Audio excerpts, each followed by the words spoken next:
Good morning, everybody. Ooh, that was a good one. Welcome to Boxes and Bull, episode 2 for the year. We are out here. How's everybody doing?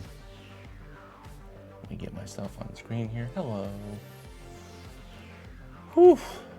Quite a night last night.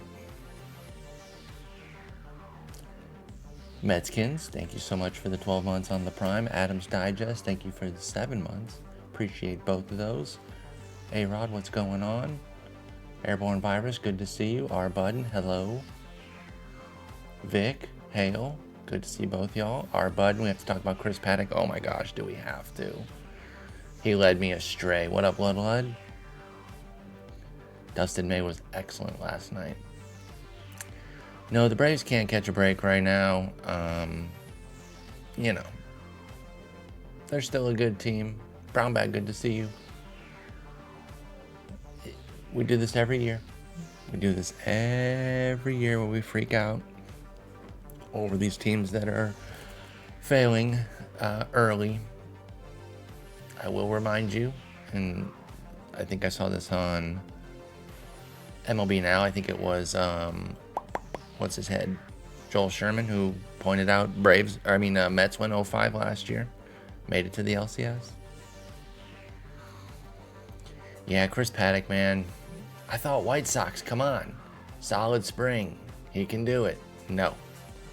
And then Emerson Hancock, against the Tigers, getting 2 starts. You figure, we can take a shot with this. The Tigers, the offense doesn't scare you. Nope. Shar is playing her skate. And she's gone. Her little fat ass wiggling through the door is so funny to me.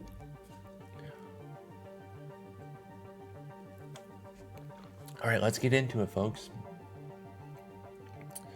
We get to start with my beloved Tigers because we won. And we are at the top of the board there because I'm signed back into my ESPN.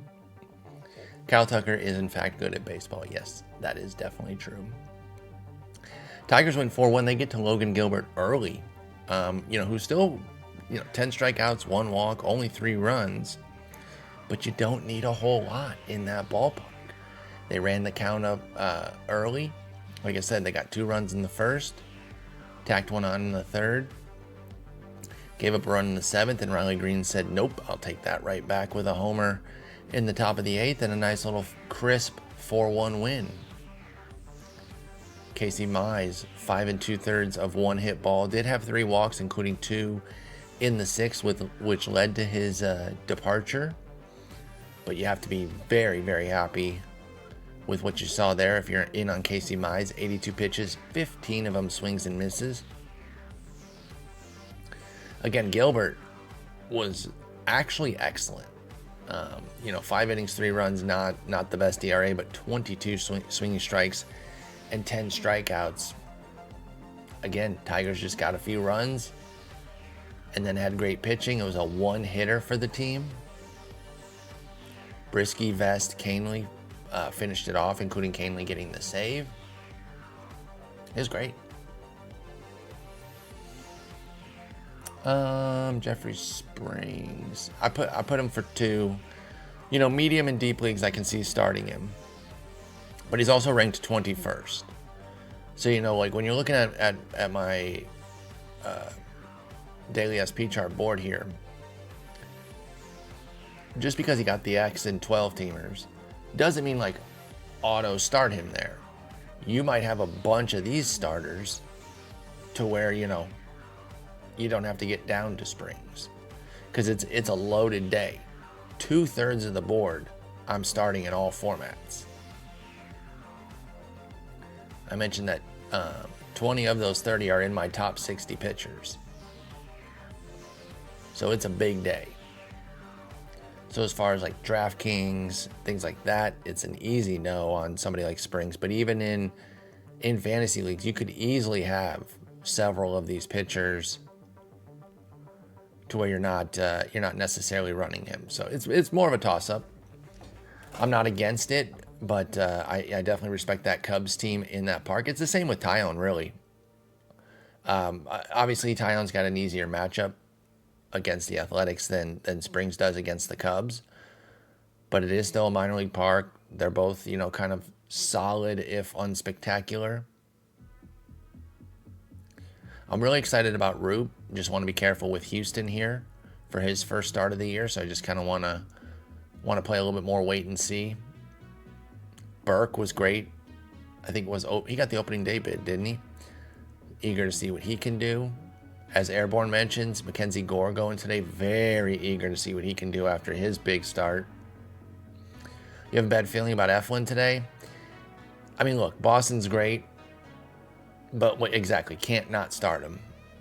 I know it's a double negative, but what are you going to do? Sometimes things aren't actionable.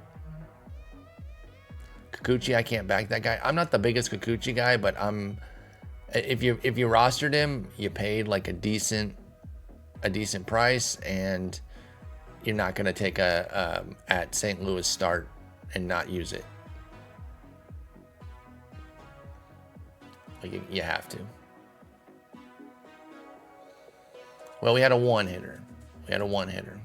So yeah, it was a no-hitter from that point forward there after the Robles single. Mize was dealing. The bullpen was good. Great night all around. They go for the sweep today with Tarek Skubal. It's a good spot to be in. What up, Dreams? How you doing? Quinn, good to see you. Gore's such an enigma. I mean, he's one of those super live arms that, doesn't always have the command and control. So we'll kind of see what's what with him. But he's got the talent. Well, don't forget about Seattle, too. It's not just the offense, which, isn't amazing. What up, Churro? I agree, there's some solid bats, especially the top half of the lineup, I think, is pretty competent. That park, though, suppresses offense like crazy. It's not like the Tigers were going crazy. They only put up 4 runs. Let's talk Cubs athletics. Tucker, 4 straight games with a homer. They get the 7-4 win to move to 4-4. The Athletics moved to 2-4.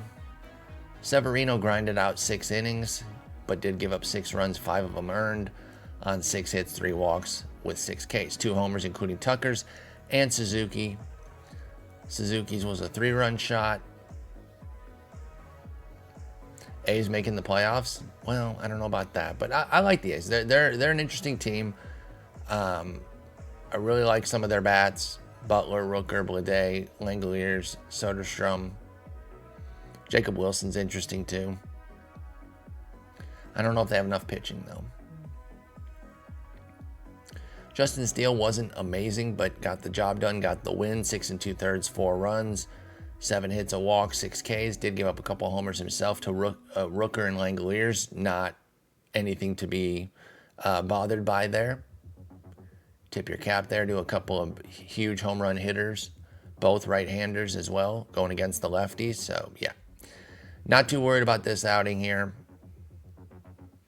And I'll take my win with 6 Ks. I thought Shark came back in here, but I was wrong.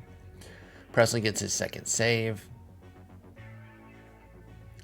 Tucker and Suzuki, they were the offense. 3 runs for Tucker, 3 ribbies for Suzuki. 2 hits for both of them, couple hits for Bangaliers. Again, he hit his 2nd home run, so did Rooker. 2 runs and 2 ribbies for Rook. God, how great is Rook? How great is he? Yeah, I have no issues with Steele. I mean, 4 runs, we get hung up on ERA, right? So anything over 3 runs, you're like, oh, that ERA, I don't care. Went into the 7th, like you said, 6-1 on the strikeout to walk ratio, and getting into the 7th and almost finishing it on 78 pitches. Come on.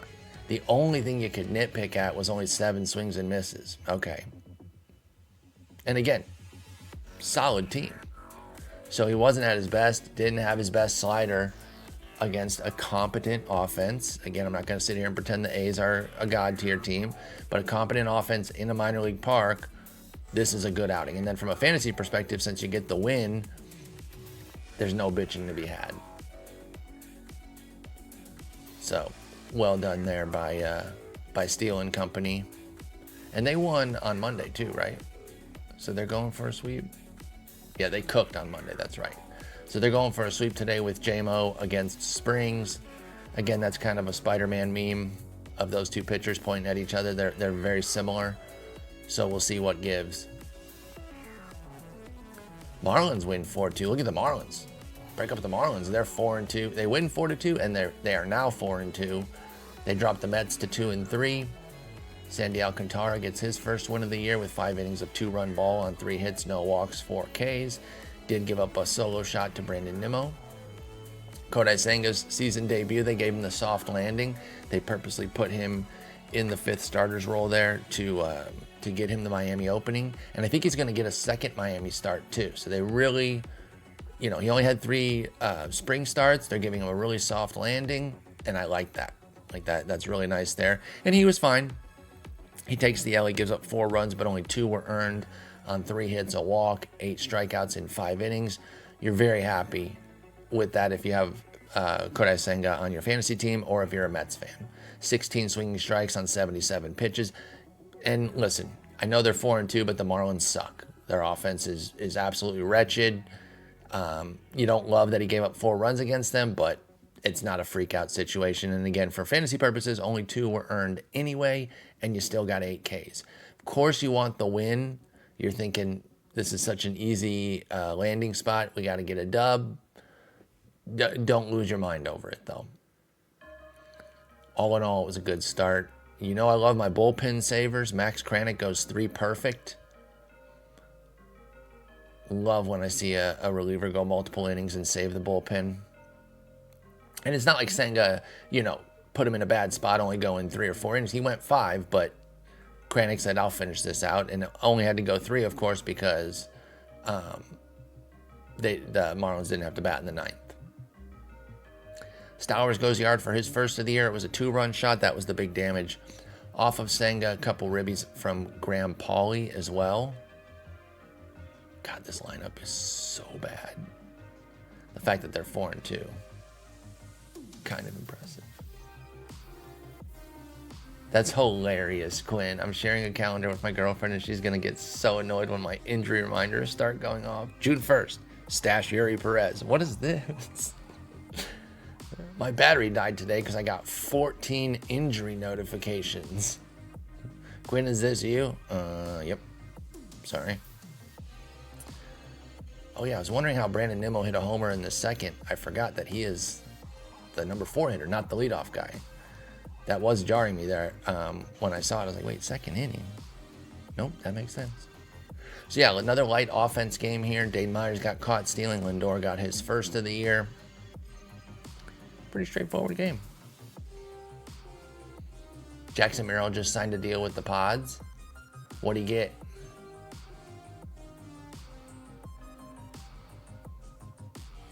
$135 on a 9-year deal. Love it. I love the signings. Love the big signings.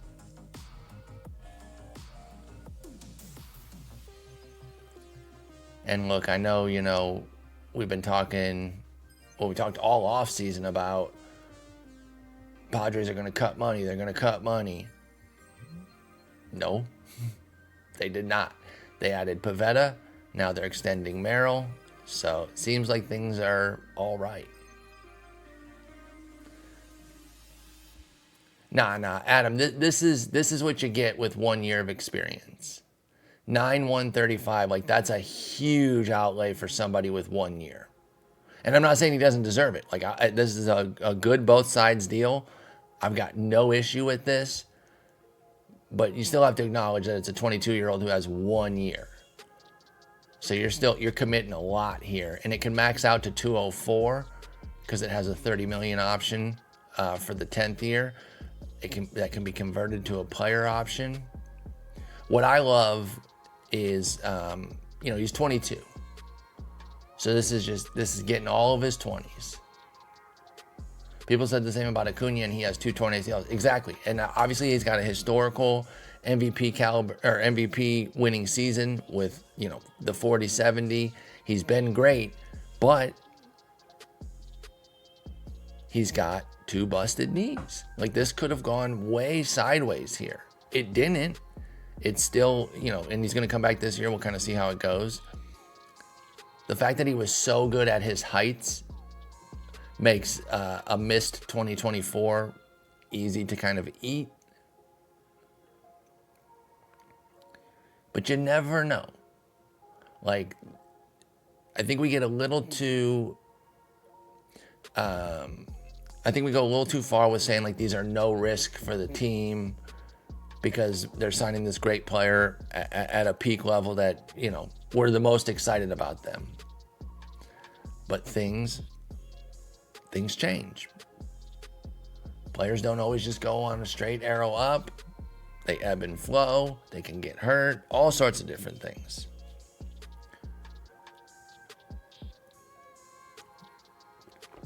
Yeah, it's like any investment. It's not guaranteed. Like, the only one that I think was, like, pretty close to guaranteed that just couldn't fail was the Albies one, just because it was so cheap. Even if he became, like, a bit player for $7 million, like, he could literally be the 24th man on the roster who plays, like, twice a week, and $7 million would be fine. Like, this deal couldn't lose. So, there are some can't loses. Yeah, good call. Kingery. No one brings up Kingery. And here's the thing. The reason I liked this for Philly at the time was because this doesn't kill you. Even though it flopped completely, this is still the right chance for teams to take. Evan White flopped for Seattle. John Singleton, until he came all the way around and, kind of built his career back up, which was actually a really great story. That first deal that he got, that was a flop. Like, these don't all perfectly work out. They're still almost always worth it for the team, though, and the player, right? Like, I mean, Scott Kingery, he's trying to get his stuff back on track with the Angels. If he never plays a game again, if he ends with 1,127 plate appearances, he got $25 million. Golden Brady, I'm a baseball newbie. How come they paid him so early? I thought baseball was a big thing. Big thing was team control and arbitration. What's the upside for the Padres paying him now? So they lock in a rate that if he does continue to put up, MVP caliber seasons, and he was not top of the MVP scale, but he was in the MVP voting. If he continues to play at this level, his arbitration costs were going to be a lot higher than what we're looking at here. Because at $1.35 for 9 years, that's $15 million on average. I doubt it's just $15 million every single year. It probably moves up. But the simple fact is that by the time he gets to ARB, if he continues to play like this, he'd be in the 20, 25 mil area. Like, these ARB numbers have gotten really high for these guys that come, hit the ground running, and go crazy. So they're buying out some of that ARB and some free agent years at a cost certainty there, so that if he becomes the cornerstone piece, it's going to be worth it.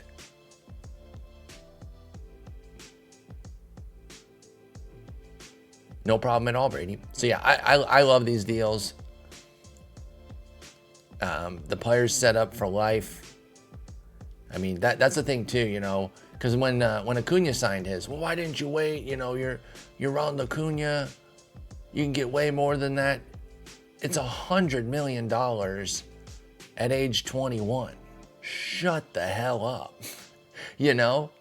Like, give me a break. Again, the only one I ever gave a little pause to was, I think, Ozzy Albies' agent.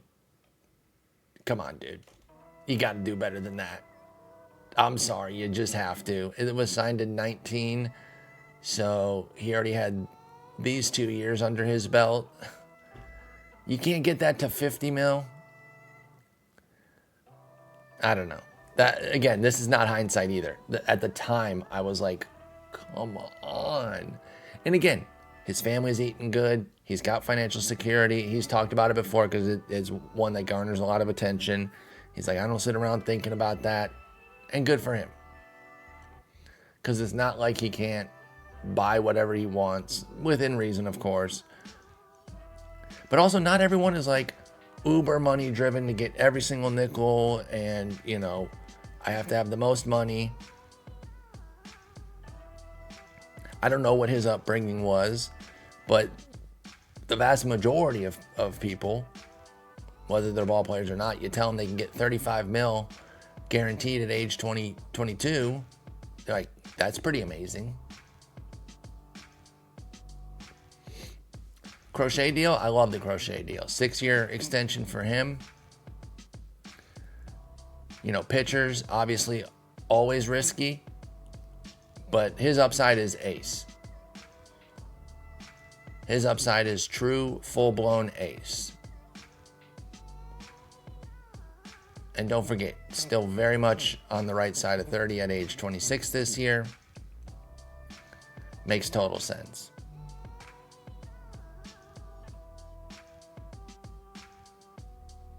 What up, Mark?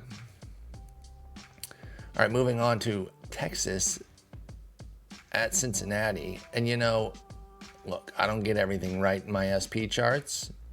I'm not aiming for 100% because it's unrealistic. But you don't sit somebody like a Nathan Eovaldi, even in Cincinnati. And it could have gone sour. But this is one of those where it's like, you trust the track record of a guy who is as good as Nathan Eovaldi, even in a tough spot. Now, I didn't have him down for a shut piece, a freaking Maddox. For those that don't know, a Maddox is a shutout on a 99 or fewer pitches, not 100. It's got to be double digits. It's got to be 99 or fewer pitches.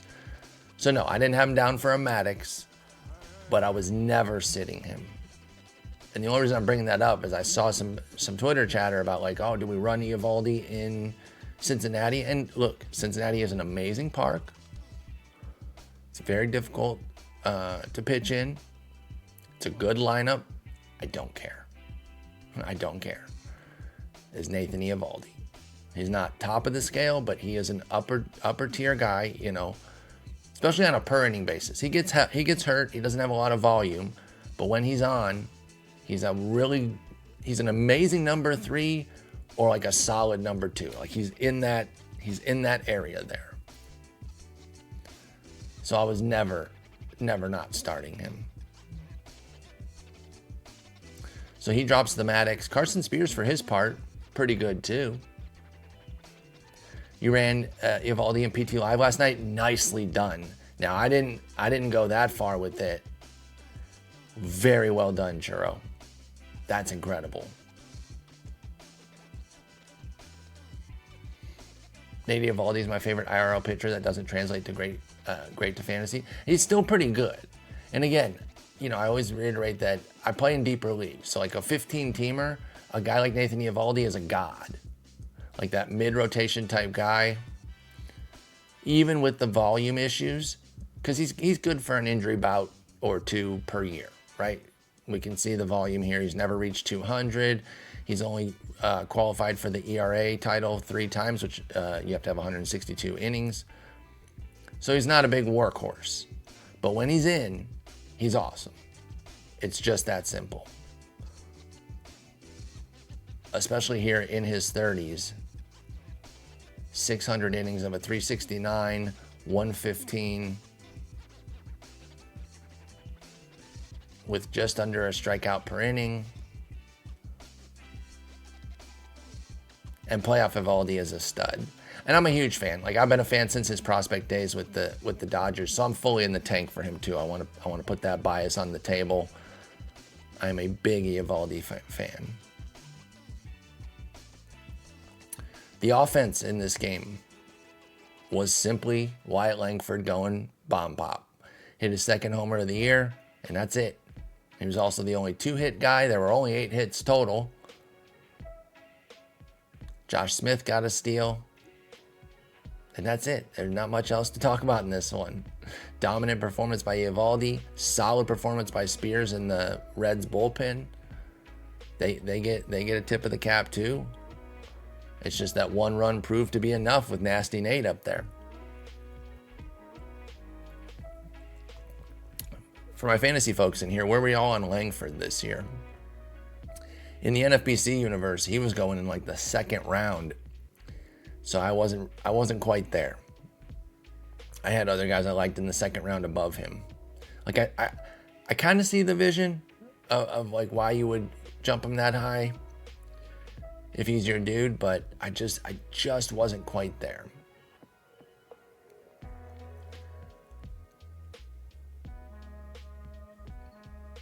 But I've had guys I've latched on to that were in that same sort of vein. And so like when it's your dude, it's easy to see it. When it's not somebody you're as hot on, you're like, are we sure? So we'll see. We'll see how it goes in year 2. Great second half last year. You know, obviously big time draft guy, went 4th overall. You know, I'm pretty excited about Max Clark, but how amazing would Langford look on the Tigers right now? Now, I don't think the Tigers were expected to turn around as quickly as they did, making the playoffs last year and, you know, being kind of a fringe contender this year. So I'm not going to rewrite history and be like, I said they should have taken Langford. But there are people out there who can definitely do that. Because at the time they were saying Tigers should go Langford over Clark. And they were right. At least so far. Yeah, they didn't want to pay him.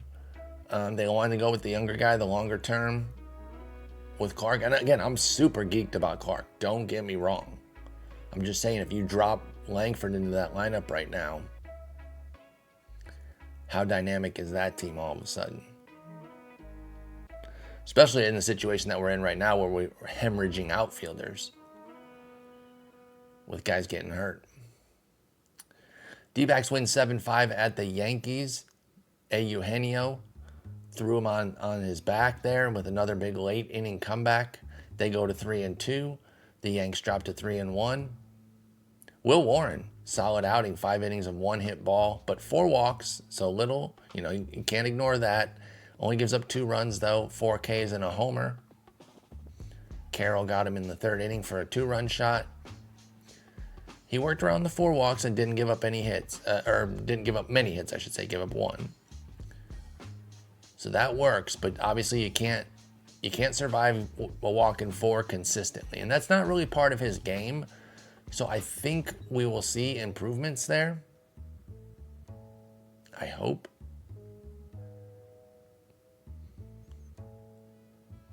I was not watching this game specifically, so I don't know if he was just kind of working around the zone and trying to, you know, nibble, and Arizona was waiting him out, or what. I have no idea what the situation was.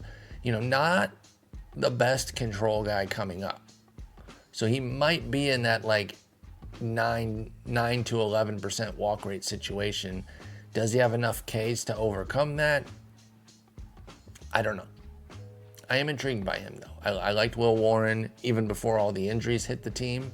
I liked him as like their 6th or 7th man. Obviously, with the injuries, he jumped into the rotation. He was nibbling for sure. Okay. That I can live with. Walks because of nibbles, that can be worked with. Walks because you have no idea where it's going and you're just yanking pitches all over the joint, a bit more alarming.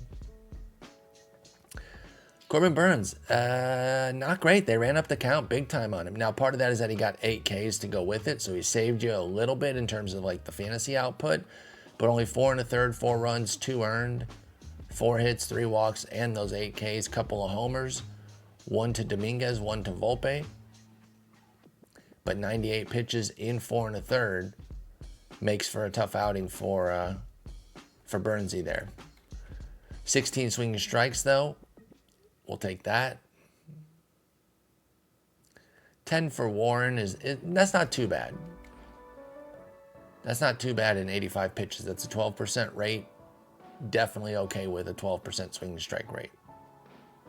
Henry, we were just talking about it. Very, very keen on the Jackson Merrill and Garrett Crochet signings. Warren seemed to lose control as the game wore on, got the first eight batters out, and that makes sense too. A younger guy, you know, in his first start of the season against an excellent team, losing your control, you know, it builds up on you quick. I think I mentioned this in the first episode. Like, no matter how long I watch baseball, I never cease to be amazed with how quickly a game can turn for a pitcher. They can be dialed in, looking like the best pitcher in the universe for 3 innings, 4 innings. Then you get to that 5th, 6th, the most important part there. And if their stamina bar is down, they'll get you. Should you play Perdomo in PT Live? If he's your option at short, that's fine. I love Geraldo Perdomo. So what? Holy crap, y'all! Knicks had a blowout on the weekend that fucked up his car, fucked up his tire and the wheel. Had to get a wheel replacement, and now totaled his car in a separate accident. Oh my God, Knicks!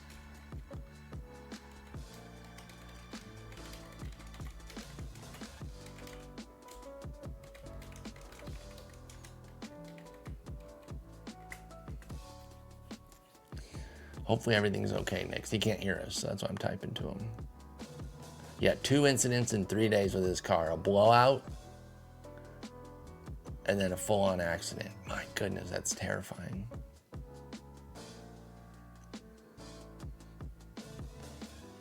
Wait, so yesterday's game for this was on TBS.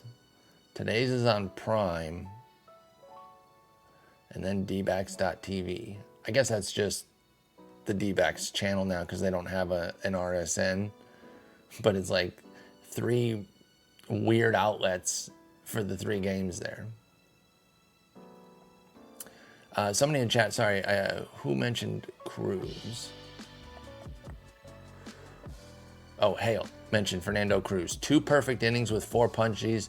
This was a sneaky little pickup that they got from Cincinnati, and I don't really know why. I mean, it looks especially ugly now that Alexis Diaz has flopped.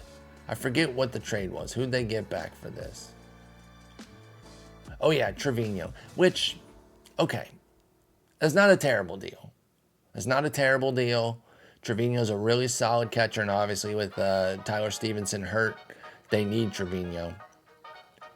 But man, I think I would have tried to get a catcher elsewhere, man, because he should be their closer right now. Now, it is a 35-year-old reliever. I want to be measured here, and it's not like he exactly ripped it up last year, but he's one of these guys. Fernando Cruz is one of these guys where you got to dig a bit deeper. The surface stats, like the walk rate was bad, the home run rate was bad, but the reason that Yankees fans were like kind of geeked, you know, the real nerd Yankees fans were kind of geeked when they got him is because he's got a disgusting splitter. And if you figure, okay, the Yankees are going to be able to maximize that, maybe make a few tweaks here and kind of get him on track with the command, there could be something here. But he is 35. And again, they did get a legit backup catcher who is now their starting catcher right now in Trevino. So that's a fair deal. It's just that they desperately need bullpen. But you can find somebody. Even somebody as good as Cruz, 35 years old, like you can find somebody. But then Tim Hill and Mark Leiter Jr. came in and things went sideways. Eugenio Suarez ripped a grand slam off Leiter. And that was the key. I mean, that was the pivotal moment there in the 8th. They were down 4-2. It put them up 7-2. Or 7-4, excuse me. And then the Yankees got a 5th run there in the bottom of the 9th. Speaking of elite relievers, Justin Martinez came in for a perfect inning, struck out the side. He is unbelievably filthy. AJ Puck is excellent. He did give up the run. It was a lefty-lefty homer from Ben Rice. But this is such a disgusting combo there. Martinez puck. Is this Shelbias? Oh, my boy. Shelby Miller. Oh, it's extra fries if it's the song. Yeah. If it's the song, it's extra fries.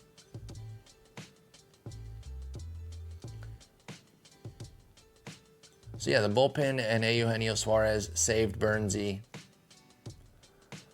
He had a rough one there. Carroll, 2 runs, 2 ribs, including his first homer of the year. Suarez has been dialed in, five bombs on the year, up to 11 ribs, couple hits, excuse me, not homers, couple hits for Geraldo Perdomo. McCarthy got his first steal of the year, as did Cody Bellinger. I mentioned the Dominguez and Volpe homers off of Burnsy, and then Ben Rice going lefty-lefty is very encouraging. Dominguez and Rice each had a couple hits. Dominguez scored 2 runs.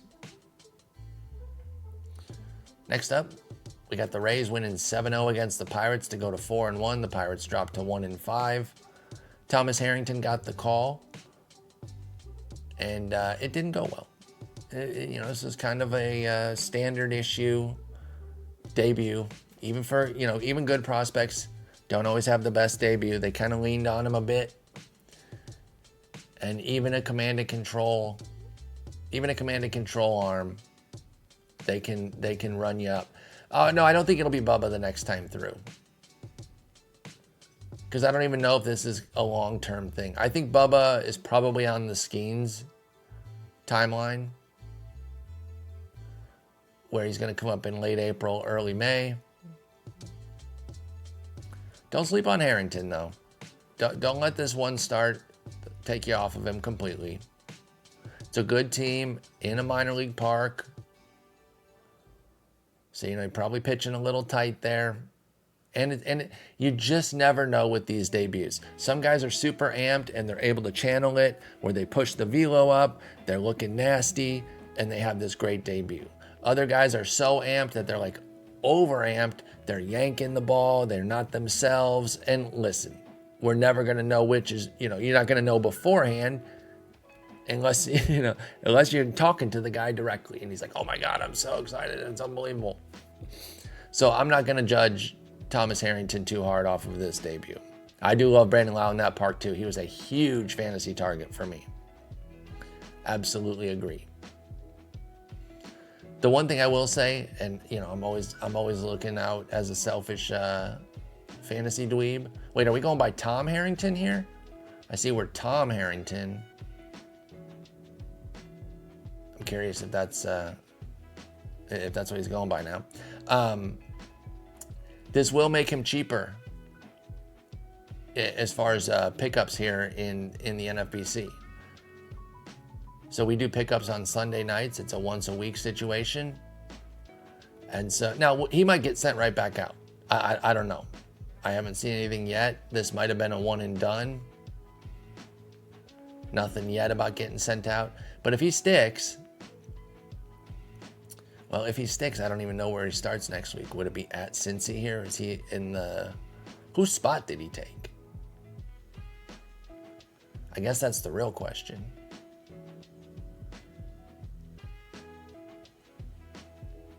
Oh, it was a 6th. Okay, yeah, then we're probably not adding. I agree. He might even get sent back out today. We'll see. But I will say, selfishly, I don't mind when an interesting prospect has a rough debut for fantasy purposes, because it keeps their price lower on Sundays.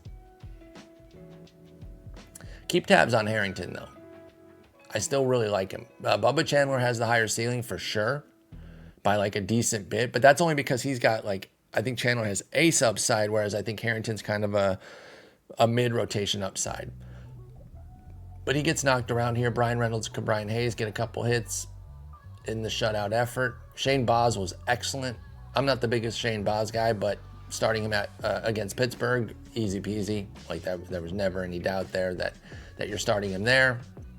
Six scoreless, 7 hits, no walks, 10 punchies. That's huge. 13 swinging strikes on 96 pitches. Brandon Lau, who we were talking about earlier, rips his second of the year, a 2-run shot. He had a huge day, 3 for 4 with 2 runs, 3 ribs, couple runs scored for Yandy. And Jake Mangum, who's been on fire, he goes 3 for 4 with 2 runs, 2 ribs, and his 3rd steal. Jake Mangum. Oh, yeah, Bednar was sent out, which makes sense. Trammell got a path to reach the majors. Trammell. Which Trammell are we talking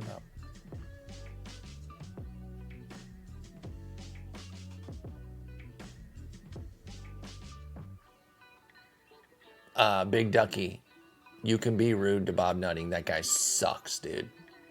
That guy absolutely sucks. So, it doesn't bother me.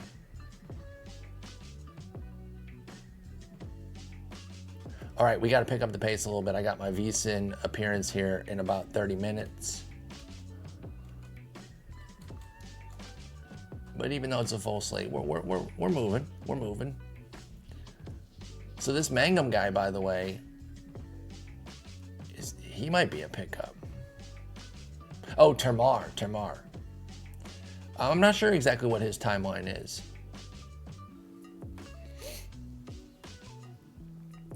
So Mangum has started 3 days in a row. He's a switch hitter.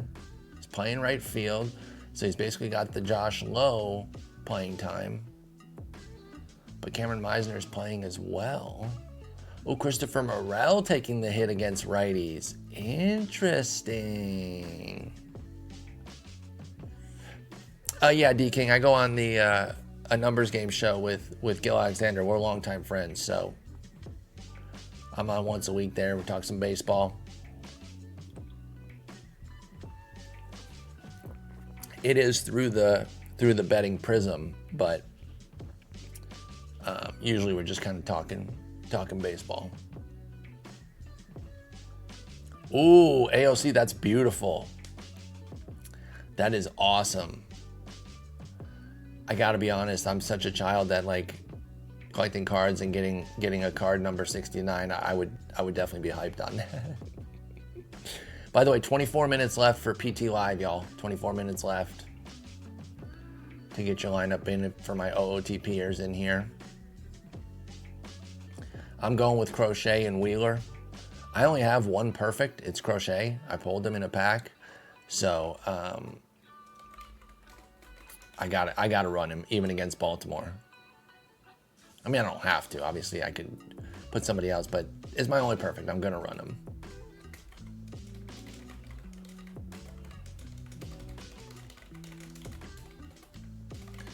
All right, let's keep going.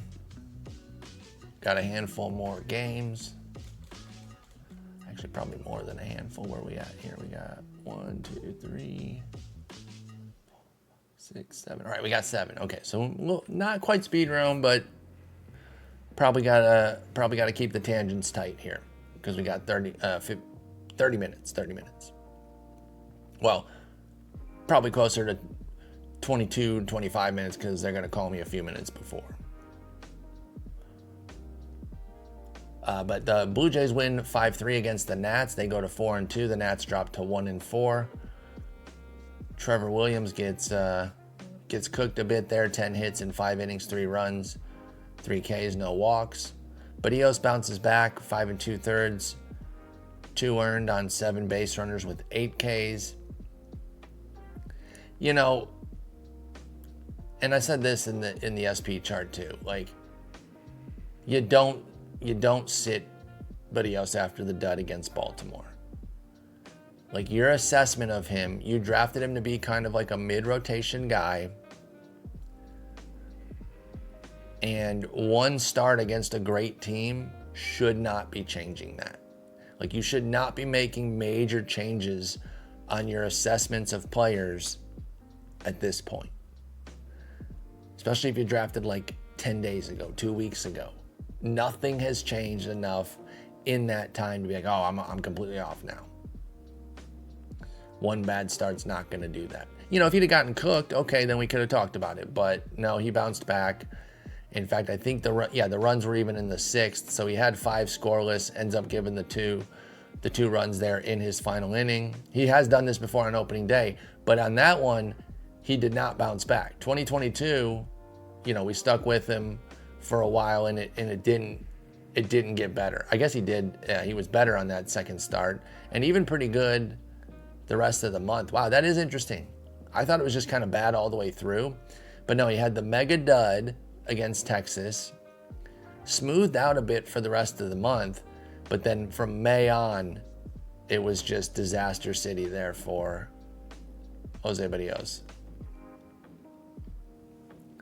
No, I know you were, Hale.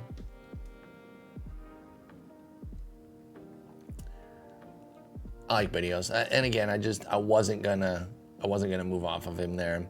Hoffman gets his second save with a perfect 9th. Hoffman was somebody, like, if you were kind of out because of health, I kind of get it. Because he's definitely had health issues, and I know 2 teams passed on him once they took a look at the medicals. I don't know, though. He's just so good. And closer was so tight this year. Like, there's just so few, like, A closers that are like the unquestioned guy. And so I was moving him up my board as draft season went on. And so was everyone, by the way. He was someone who was big time rising. Definitely got the right call on Boz. Yeah, I mean, like I said here, I'm not the biggest Boz guy, but there's just no universe where you don't start him against Pittsburgh. Like, I'm going to start him a lot of the year. I really want to see something this year. I want to be in on him. I'm in on all the other Rays guys, but he's just left me wanting. So we'll see. But he was brilliant last night. Absolutely brilliant. Abrams got his second steal. 3 hits for him.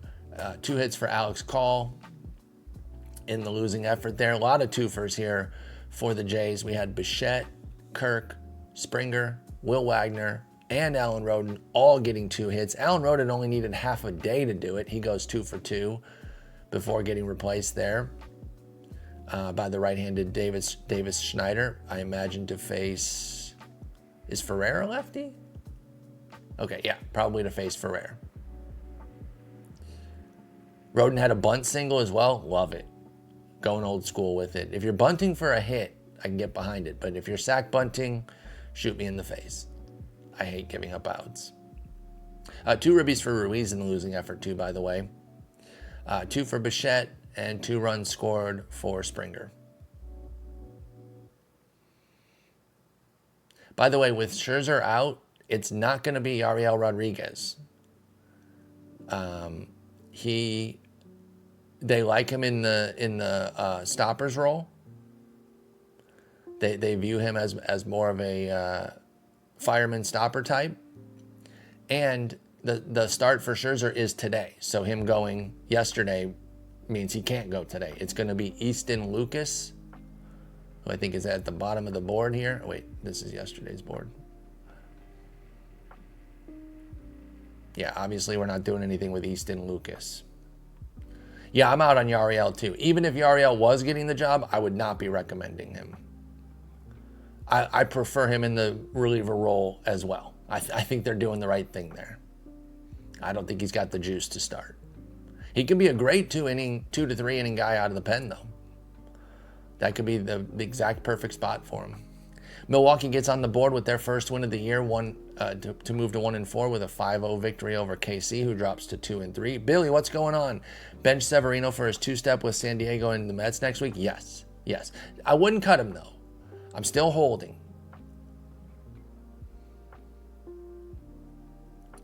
They are both at, well, never mind.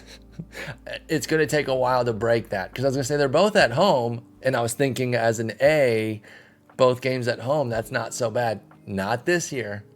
That's not the Coliseum. That's a minor league park. I'm going to have to make sure I don't accidentally recommend it's an A's guy at home. Go ahead and start him. No. we have to be very cautious. And San Diego and the Mets coming to visit, that could be disastrous. But yeah, I'd still hold Sevy, especially in a 15-teamer. Billy, I don't know if you're talking about like the main event. I would definitely still hold him on my bench, but I'm not starting him there. And it is tough. Like there's a great thing that that Jeff Erickson, I think that's the first place I heard it, where he's like, you know, if you can't start somebody for a 2 start, you really do need to assess if they should still be on the team. And in a lot of cases, the answer is probably no. Severino, I think still can have a spot though. I think it's just that it's 2 really, really solid offenses coming to visit, including the hottest one going right now with San Diego. 12-teamers, I might cut him. Because he's kind of fringy in general anyway. So 5-0 for the Brewers, they win. They beat up Michael Lorenzen a bit, who gives up 4 runs, 3 of them earned on 8 base runners. Did have 7 Ks in 5 1/3 though. What is this, Chad Patrick or something? Yeah, Chad Patrick, classic Brewers. They bring up some, you know, relative rando. No offense, Chad Patrick, but not like a major prospect. 26 years old, comes up and pulls one out of his butt. Scatters 3 hits and 3 walks and 4 2/3 scoreless with 5 Ks. I don't think there's anything here to like buy into. I will say some interesting swing and miss last year. He did have a good season at AAA. He was also 25. So, you know, 25 in AAA is not like ancient, but you know, you're definitely more established. And it was his second year there too. Oh, never mind. He only had 22 innings that first year. We'll see. The Brewers have definitely turned guys like this into something. So I don't want to say like there's absolutely nothing here, but I'm not like diving in anything but deeper leagues where you turn over any rock in your 15-teamers. But like 10s and 12s, you can wait on Chad Patrick. And if somebody beats you to the punch, okay, that's fine. You're not going to cry over that. Just 4 hits scattered for the Royals, so no multi-hit efforts there. 3 for Bryce Turang, who's now leading off, by the way. That's an interesting development. He's off to a fast start. Bryce Turang, you know, he had those huge steal totals last year. He's a great defender. If he can bring something of a bat, they might have a real big piece here. I've been a little bit cold on Turang, and I might be wrong. We shall see. But like, it was an uninspiring bat last year, but 50 steals was good enough for any fantasy league, so I'm not even saying that you shouldn't have been rostering him. But I wasn't really diving in this year, even with the guaranteed playing time and the speed, because I was like, he's such an empty bat. Apparently he did make some changes. We'll see. Turang for Brandon Lau. I would take Lau, but that is a fair offer. Even though I'm huge on Lau and cold on Turang, I do think that that's a fair offer because you're getting that big speed from Turang, the guaranteed playing time. And again, if the bat is going to take a step forward, that's a pretty compelling player. But I think Brandon Lau can hit 40 bombs if he can find some health this year. Now, that's a big if. Health has been an issue for Brandon Lau, but I'll take my shot.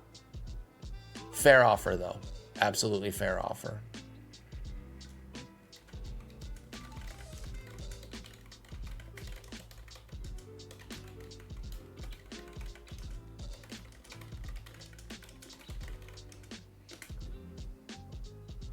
You definitely take Turang and Roto. That's fair.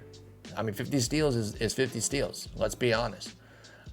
Again, so you got there you go, VR Mind. You got 2 on each side, or 1 on each side, I should say. Two people, 1 on each side there, firmly.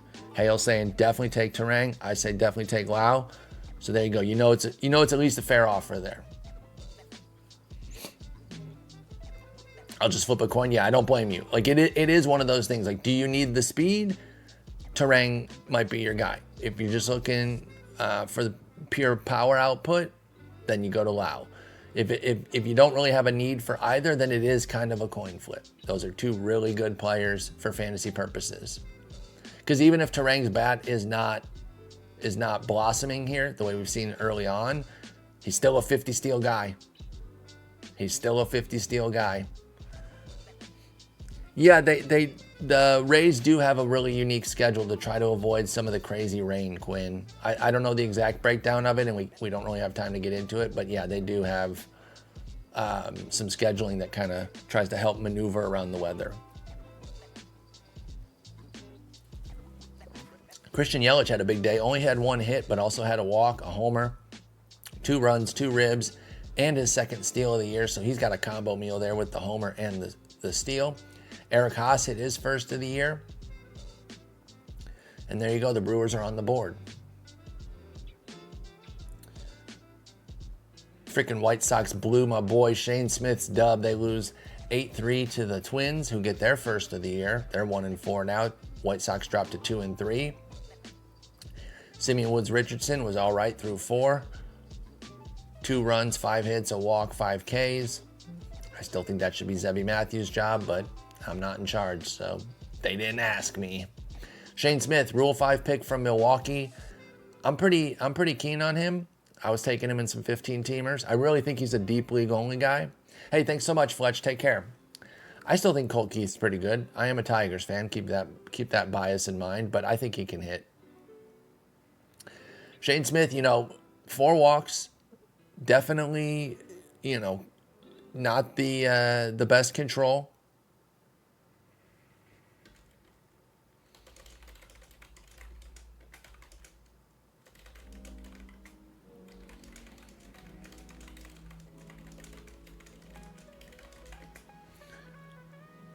And of course, being on the White Sox, wins are going to be at a premium. As you can see here, Penn Murphy came in and promptly gagged the game away.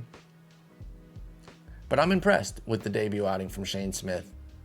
Again, I really think it's deep leagues only until we see more, but not so bad with the first outing. Again, like who was it earlier that had Will Warren. If you're going to have 4 walks, don't give up the hits. So only 2 hits to go with it. I can live with that. Got into the 6th inning on just 73 pitches. There's a lot of good takeaways here for Shane Smith. Nick Maitan went yard in the losing effort, his 2nd of the year. He went for the combo meal, but he got caught. 3 hits for Andrew Benintendi and Lenine Sosa. A couple runs scored for Benintendi and a couple runs driven in for Brooke Baldwin. Multiple hit efforts for Jeffers and France on the Minnesota side. Harrison Bader goes yard. Love me some Harrison Bader. Big 3-run shot, put it out of reach late. And a couple runs scored for Buxton. 2 ribbies for Miranda there in the 9 spot as well. Shane Smith had 11 swinging strikes and 73 pitches. So I got no problems with that. 15% rate, you're loving it. You're absolutely loving that. His next start, let's see. 2-step at Cleveland, home to Boston. So Boston's obviously scary, but I got to be honest, I might run it in the 15-teamer next week. We'll see. We'll see what the rest of my pitching's looking like. I'm in the tank for this guy, and that's not an easy 2-step. Because Cleveland, they're not a huge offense, but they're certainly competent, especially on the road for him. And then Boston coming in, definitely scary. So we'll see. But I'm not completely saying no right now. Cutting bait on Correa? No, you can't cut bait on Correa. I know he's 0 so far. I don't care. And I know he's not like the highest round pick. His price has definitely come down in recent years. But absolutely not.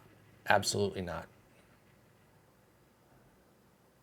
Guys like that, I'm not cutting. Even in shallower leagues, it's still too early.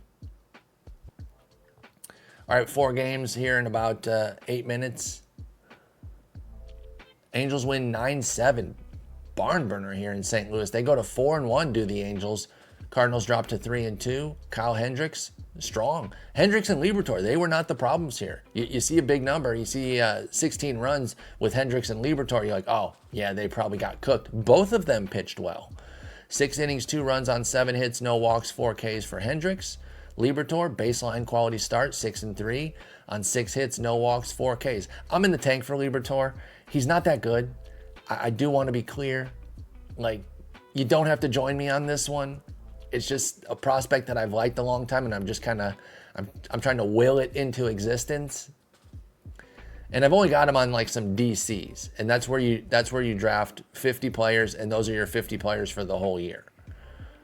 So I want to be clear. I'm not like putting Liberatore on all my teams. I'm just rooting for him. I just like Matthew Liberatore, and sometimes you can't explain it. You know, sometimes you just like a guy that you liked for a long time, and you're like, what the hell's your deal with that guy? I don't know, man. Leave me alone. I love Matthew Liberatore. He's such a Cardinals guy too, and I just feel like they're going to get the most out of him. Maybe not, but I feel like they can. And yes, as Enrico Palazzo points out, most of the runs were in extras. 3 each in the 10th, and then 3 more for LA in the 11th, and another one tacked on for St. Louis in the 11th. So we had 10 of the 16 runs in extras. Nootbaar with another couple hits. He's been great. Love me some Lars Nootbaar. Boy, it was a spore fest here with Nootbaar, Jordan Walker, and Liberatore popping off. All my favorite cards were doing their thing. 2 hits, 2 ribs for Walker. A couple hits for Victor Scott. He got his 4th steal of the year. Walker went combo meal with it. First homer and steal of the year for him. Let's go. He went off in an OOTP sim, didn't he? That would explain it. Of course he did. Of course Matthew Liberatore popped off. He also had a really bad one, though, too. So there was one where we traded for him, and we ended up cutting him out of the organization 2 years in. And this was 2 years ago, so he would have been pretty damn young, but he just completely flopped. So I've had the good and the bad with Liberatore in OOTP. But yes, if I like a random player, it's always a fair question to ask, did they go crazy for you in OOTP? Rengifo was the only 2-hit guy for the Angels, but everyone except Soler had a hit. So they didn't have a bunch of multi-hit guys, but everyone got in on the action except for Soler. Couple runs for Kyron Paris. He came in as a pinch runner and then ended up getting an at-bat as the DH there for Soler. He went 1 for 1 with a ribby and 2 runs scored. Not bad for, a partial day's work there. He stole second base, his 3rd of the year.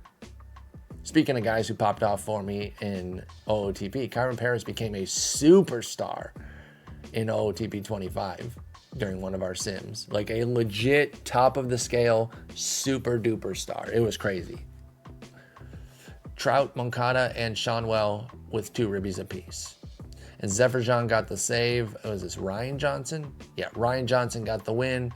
And Chris Roycroft took the loss. I like guessing some of these relievers that I don't know. I'm like, do I know their first name? Maybe not. Giants win 3-1 at Houston. They go to 4-1. The Astros drop to 2-3. My boy Wesneski, he was all right. 5 base runners in 5 innings. I know 3 of them were walks. Not my favorite, but 13 swinging strikes and 88 pitches. 5 innings, 3 runs, 6 Ks. I can live with it. I'm a huge Wesneski guy. I'm really excited to see what Houston can do with him.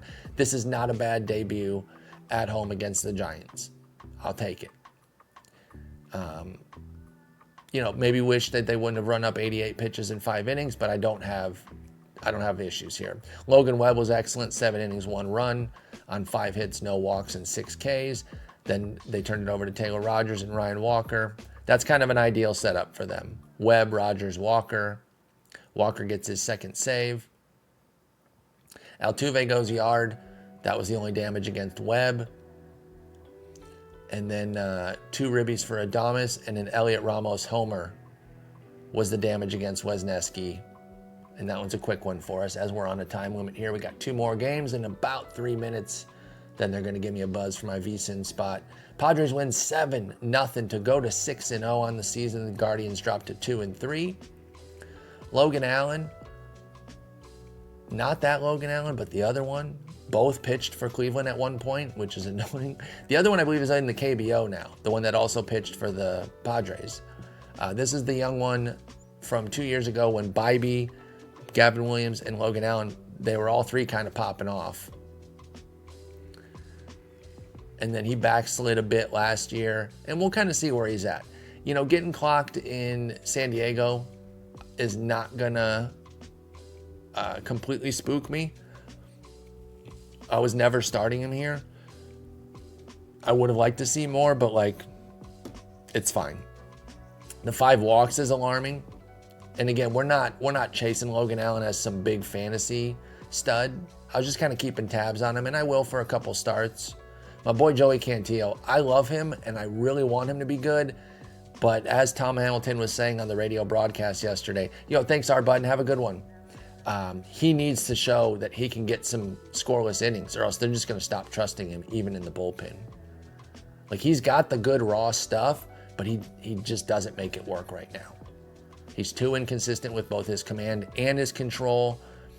And, another couple outings where he gives up runs, and they're going to send him out. The upside is there, though. The talent is there for Cantillo. Only 2 hits for the guards. They were smoked. Michael King got the job started with 5 innings of scoreless ball. He gave up both of the hits, 1 walk, 11 Ks. And then the bullpen, Estrada, Matsui, Adam, and Cruz came in and shut that shit down. 4 innings of no-hit ball, couple walks, and 5 punchies. Machado, Bogarts, and Tatis all got steals. They're 4th, 3rd, and 4th, respectively. The Padres are running wild, y'all. And the Padres already had a bunch of super appealing fantasy players. And now if they're going to start running like this, it's over, dude. These are going to be some of the best fantasy players in the game. Because you weren't projecting a ton of steals from Machado and Bogarts, or even Tatis, right? Because he didn't have a ton last year. Like, he's still, first, second round type guy. But it's because of his bat. He had 11 steals in 102 games last year. And he's already said this year, he's like, I was on 1 leg. Watch me on 2 legs now. And he's already got 4 steals. MVP Tatis incoming. Merrill, the extension man, now has his first homer of the year. Cronenworth comes in for half a day, goes 2 for 2 with a run and a rib. Couple hits for Machado, couple ribbies for Tatis. And a big win there. They go for the sweep. Ooh, can they get the 7-7-7? If they drop 7 today, like the slot machine. All right, our last game here, and we just got a couple minutes. Dodgers win 3-1 against Atlanta. Sorry, Atlanta fans. 0-6, that's tough. You're not dead yet, though. Breathe. It sucks. Things are going terribly for them. Profar out with a suspension. Injuries cropping up. They're 0-6. It's rough. There's still a ton of talent here, though. Still a ton of talent. I'm not going to bury the Braves yet. Again, I mentioned it at the outset of the show. Mets went 0-5 last year and made the LCS. So it happens. It happens. I'm pretty bummed about Profar. By the way, Dustin May, 5 innings of 1-run ball. I wish I could talk more about him. Sale, he was okay. You're always starting him against the Dodgers, but they're calling me right now, y'all, so I have to be very quick at the end. Sorry we couldn't play any games. I'll probably have to start the Wednesday show on time. My fault for being 10 minutes late. Those 10 minutes kind of cost us, but I'll talk to y'all later. I'll post this on YouTube later today. Have a good one, y'all. Peace.